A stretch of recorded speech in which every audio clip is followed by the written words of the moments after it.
ayan guys, yung nabili natin sa Shopee na papaya dwarf ay ipupunlan natin para malaman natin kung tutubo at para makapagpapaya. So ito nga pala yung paglalagyan natin ng mga plastic bottle na wala tayong pambili ng potting bag.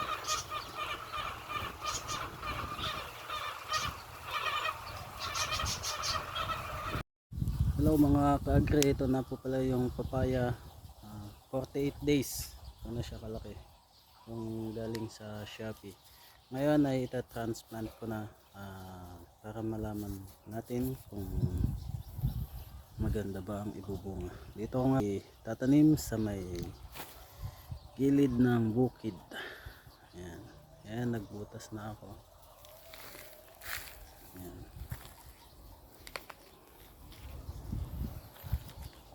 butas na.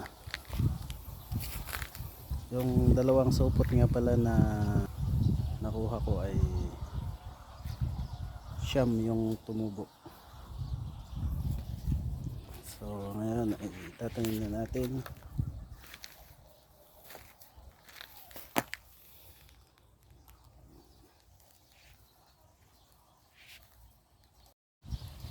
Ayan guys, tinatanim ko na yung papaya. Ay kailangan kong hiwain yung plastic para hindi masaktan yung ugat.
Hello guys, ngayon ay February 8. Update po sa papayang nabili ko sa Shopee ay tinransplant ko na.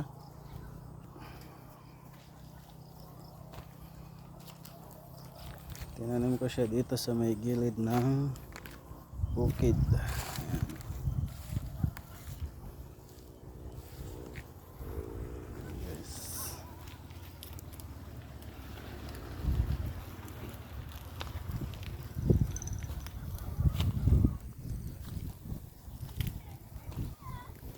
Update ulit tayo pag lipas ng isang buwan. So ayan guys, nga pala akong tanim dito sa paligid-ligid. Ayan, malunggay, ayan, papaya, kaya lang hindi siya dwarf. Nung bago kami dito 5 years ago, nung nandito sa paligid ay mga damo. Ngayon may mga sari-sari ng pananim, may kamote, may talong, yan, malunggay, dragon fruit. Ayan guys, see you next video. Bye bye.